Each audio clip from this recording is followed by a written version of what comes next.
Dari direksi setelah membaca pengumuman dari SNP SNPDJ ya. Oke. Iya, terima kasih teman-teman wartawan. Atas pengumuman SNP kita udah minta waktu untuk diskusi lah ya dengan SNP. Jadi pada dasarnya sebenarnya kami masih terus melakukan kita udah deliver seperti teman-teman ketahui ya, kita udah deliver granularity jenis investor, kita udah deliver pemegang saham di atas 100%, kita juga sudah mendeliver free float 15%, peraturan sudah keluar dan masa grace period hingga 3 tahun. Dan yang terakhir adalah kita sudah mengeluarkan kebijakan untuk memiliki high shareholding concentration list, yang mana itu sudah kita lakukan beberapa kali ya. Beberapa saham sudah masuk dalam high shareholding concentration dan ada saham yang sudah keluar dari high shareholding concentration karena kepemilikannya sudah tidak terkonsentrasi. Nah, atas hal-hal tersebut kami masih terus melakukan review dan terus berkomunikasi dengan global index provider, dalam hal ini adalah dengan MSCI juga dan dengan FTSE. Jadi atas pengumuman S&P DJI pagi ini, terus terang kami kita akan berdiskusi dengan S&P sebagaimana kami berdiskusi dengan MSCI dan juga dengan FTSE selama ini. Jadi kita terus melakukan yang kita bilang bahwa misalnya kalau untuk free float kita mencoba berbagai upaya untuk membantu perusahaan tercatat kita memenuhi free float 15% di 2029 ya kalau nggak salah ya, tahun dari 2026. Dan di mana tahun depan juga ada stage harus memenuhi 12,5%. Jadi teman-teman di tempatnya Pak Saidu terus berupaya membantu perusahaan tercatat untuk memenuhi itu. Selain itu misalnya HSC, metodologi HSC juga kami terus melakukan review dan melakukan improvement atas strategi metodologi dari HSC.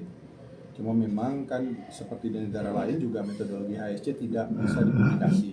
Jadi kami terus melakukan improvement agar concern terkait dengan concentrated trading itu bisa kita akomodir atau bisa kita pantau.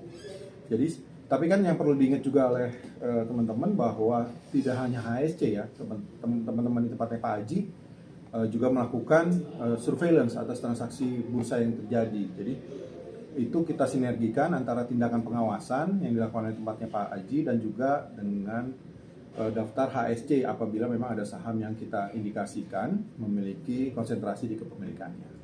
Mungkin itu. Jadi kami masih terus melakukan diskusi dengan indeks global provider termasuk dengan S&P, dan juga yang tidak kalah pentingnya adalah kita melakukan diskusi dengan para pelaku, baik dengan anggota bursa maupun dengan para aset manajemen. Dan kita juga baru saja mengeluarkan survei bagi para pelaku untuk meminta pendapat atas aksi yang sudah kita lakukan dan apalagi yang kita bisa lakukan menurut pendapat para pelaku. Jadi ini kita sedang melakukan proses review yang berkelanjutan, dan yang sudah pasti adalah proses penegakan hukum, proses mempercepat 8 aksi percepatan reformasi pasar modal terus kita lakukan, dan itu bersinergi dengan SRO dan dengan OJK juga. Jadi hal ini terus kita lakukan, dan tindakan pengawasan, mengawasi pasar sudah pasti terus dilakukan tanpa henti oleh Bursa Efek Indonesia, SRO dan juga oleh OJK. Apakah sudah ada waktu? Sejauh ini tadi pagi sih saya cek kita masih menunggu jawaban dari mereka. Jadi kita udah kontak, cuman kita masih menunggu jawaban dari SNP-nya. Pak, kalau arah kebijakan HSC itu dari bursa seperti apa sih Pak? Kan HSC banyak jadi sorotan penyedia indeks global, tapi nggak ada tindak lanjut dari bursa gitu. Sementara saham dalam kategori HSC juga nambah terus. Ini arah kebijakannya nanti dari bursa seperti apa untuk saham-saham ini? Ya, jadi HSC yang kita terapkan kan kurang lebih mirip dengan HSC yang diterapkan oleh Hong Kong Stock Exchange. Otoritas Hong Kong ya, karena HSC yang dikeluarkan oleh Hong Kong itu dikeluarkan oleh OJK-nya Hong Kong, SFC, bukan oleh Hong Kong Stock Exchange. Nah, pada dasarnya sama, Mas. Jadi kita untuk mengeluarkan HSC harus ada trigger factor. Nah, cuman kan yang sedang kita review terus adalah trigger factor yang menyebabkan kita bisa mengeluarkan HSC. Karena HSC ini memang juga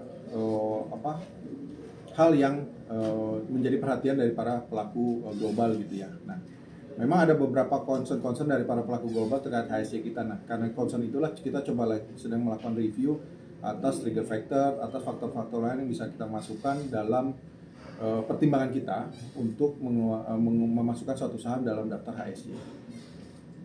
Sejauh ini dari saham HSC ini ada komunikasi lagi nggak sih Pak? Gimana caranya untuk dia keluar gitu? Iya, ada pasti. Ada komunikasi dengan manajemen dari perusahaan tercatat. Contohnya ada satu saham yang sudah keluar. Nah, itu juga setelah berkomunikasi dengan bursa. Jadi biasanya teman-teman bursa pada saat kita mengeluarkan HSC, emitennya aware, mereka minta waktu, kita akan ketemu dan kita akan sampaikan apa yang bisa dilakukan oleh perusahaan tercatat agar perusahaan tercatat itu tidak lagi masuk dalam daftar high shareholding concentration yang dikeluarkan oleh bursa. Nah, kalau dia sudah tidak, menurut perhitungan mereka sudah tidak masuk lagi, mereka bisa mengajukan surat ke kita untuk melakukan review. Nah, nanti kita melakukan review, kalau memang menurut kita sudah tidak ada high shareholding concentration, kita bisa mengeluarkan saham tersebut dari daftar HSC kita.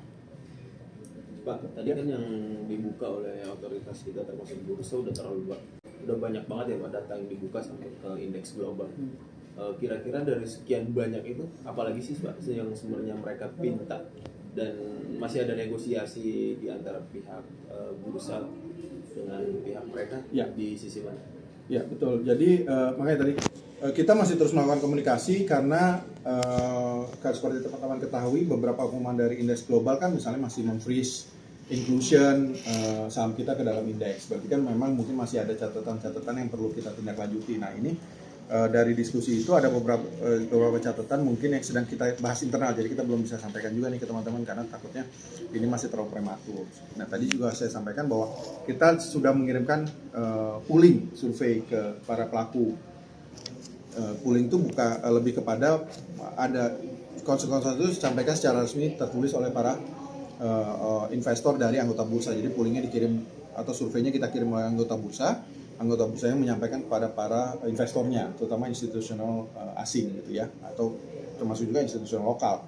Jadi lebih kepada nasabah-nasabah institusi karena yang menjadi concern terkait dengan rating atau indeks global provider kan adalah nasabah-nasabah institusi ya. Nah ini kita sudah melakukan survei kalau saya nggak salah sampai akhir bulan ini ya kalau nggak salah ya, apa sampai tanggal 20-an gitu ya. Nanti dari hasil survei itu pastinya akan direview bersama OJK SRO. Nanti nah dari situ baru kita akan tentukan nih langkah apa lagi yang bisa kita lakukan gitu ya. Nanti pasti kita akan sampaikan ke teman-teman nih kalau memang sudah firm langkahnya akan seperti apa, kita pasti akan sampaikan ke teman-teman dan juga pasti akan kita sampaikan ke publik akan seperti apa langkah-langkah lanjutannya. Nah ini juga sebenarnya menjawab apa yang disampaikan oleh SNP ya. Jadi terus terang dari bursa sendiri kami sangat komit untuk do our best. Ya tadi kan menjaga market integrity, kita berupaya juga menunjukkan bursa kita ini memang bursa yang berkualitas, perusahaan-perusahaan tercatat kita bagus, cap-nya besar, liquidity-nya kalau sekarang liquidity mungkin agak dry. Kita berharap nanti likuiditasnya bisa picking up lagi gitu ya. Jadi kita mencoba berbagai upaya untuk memberikan informasi yang akurat, disclosure yang baik, dan juga yang pasti menjaga market integritas ini dengan sebaik-baiknya. Selain upaya tadi, ada nggak sih aksi nyata yang akan dilakukan oleh bursa untuk meyakinkan ke market bahwa reformasi yang dicanangkan ini benar-benar dijalankan gitu? Karena kan dari para pelaku pasar mengharapkan dalam 1-2 bulan ini betul-betul tuh kelihatan aksinya gitu. Nah, ya, jadi aksi nyatanya udah nih, kemarin kan ada beberapa ya. Nah, nextnya adalah makanya kita lagi sedang membicarakan internal akan apa lagi nih yang kita lakukan. Karena kita sudah mendeliver apa yang kita janjikan waktu bulan Februari ya. Kita deliver di April. Nah, ternyata kan memang mungkin komennya dari beberapa indeks global provider adalah konsistensi pelaksanaan, implementasi seperti apa. Tapi kan ada beberapa tindak aksi yang sudah kita deliver ini nggak bisa dalam waktu dekat. Contohnya free float. Kita udah ngeluarin nih peraturannya, tapi kan butuh waktu 3 tahun ya. 1 tahun paling nggak sampai tahun depan. 3 tahun sampai itu komplit gitu. Nah, aksi nyata seperti apa lagi yang lain? Nah, ini sedang kita bahas nanti juga dengan jadi kita dalam proses juga masih terus meminta masukan dari berbagai pelaku. Nanti kita akan wujudkan dalam berbentuk tertentu yang once itu udah ready kita akan sampaikan ke publik dan ke teman-teman. Kalau saat ini Pak, ada berapa banyak emiten yang sudah menyampaikan surat untuk mereview tentang high concentration itu tadi Pak? Yang aku ingat sih satu ya, karena kebetulan aku bukan komite HSC. Komite HSC adalah direktur pengawasan SRO, jadi ada direktur pengawasan bursa ke C yang pasti. Ke P sih nggak. Saya ke P juga, jadi dari tim direktur pengawasan yang masuk dalam sama direktur penilaian perusahaan. Jadi yang saya ingat tuh ada satu yang sudah keluar dari HSC ya, ada satu ya. Cuma kalau berapa surat yang kita terima terus terang karena saya tidak dalam tim HSC, saya juga nggak terupdate gitu ya, Mas. Jadi tapi satu yang pasti sudah kita keluarkan dari daftar HSC, Lucy ya, sama Lucy. Betul. Jadi mereka sudah melakukan refloating. Ada yang akan dilakukan bursa untuk mempush emiten-emiten ini supaya mereka tuh bisa HSC-nya bisa turun gitu Pak. Ya, jadi kan sebenarnya gini, beberapa hal seperti HSC bisa jadi berkorelasi juga dengan pemenuhan free float, ya kan? Jadi kita melakukan hal yang sama terkait pemenuhan free float dari perusahaan tercatat. Nah, itu biasanya kita akan diskusikan dengan perusahaan-perusahaan yang masuk dalam HSC. Jadi mereka bisa minta waktu ke kita juga approach mereka gitu ya, apa yang bisa dilakukan. Karena suka tidak suka, menurut saya ini kan berkorelasi cukup dekat dengan pemenuhan free float. Apalagi kalau memang free floatnya masih di bawah 15% gitu ya misalnya. Free floatnya ternyata memang masih 10 atau 12%, kan dia ini kan sejalan nih dengan pemenuhan free float. You have to free floating lagi sahamnya ke publik kan. Nah ini kan berbagai cara bisa dilakukan oleh perusahaan tercatat, dan teman-teman di tempatnya Pak Saidu akan dengan senang hati membantu perusahaan-perusahaan tercatat yang baik yang masuk dalam HSC atau dalam perusahaan-perusahaan lain yang free floatnya masih di bawah dari ketentuan yang dipersyaratkan. Pak, bursa kan Agustus nanti ada lelang kursi AB ya Pak. Itu nanti berkaitan dengan demutualisasi itu akan seperti apa Pak? Iya. Kalau lelang sebagai anggota bursa kan dilakukan setiap bulan ya. Jadi bulan ini pun ada biasanya di minggu pertama setiap bulan. Nah terkait demutualisasi terus terang belum banyak yang bisa kita sharing ke teman-teman karena sepemahaman saya undang-undang P2SK ini sudah keluar, kami menunggu dari OJK akan mengatur seperti apa gitu ya. Dan ini sejauh yang saya pahami memang belum ada informasi baru lah yang bisa kita share dengan teman-teman gitu ya, terkait kapan bentuknya akan seperti apa, pemegang saham sekarang akan menjadi seperti apa. Nah itu terus terang kami masih menunggu pengaturannya dari OJK ya, dengan koordinasi dengan pemerintah pastinya. Jadi kita menunggu nanti kita mungkin akan ada diskusi cukup intens ke depannya karena P2SK ini udah keluar gitu. Jadi saya rasa sih dalam waktu dekat akan banyak diskusi dengan otoritas demutualisasi. Tapi memang terus terang sampai saat ini belum banyak informasi yang bisa kita share. Oke.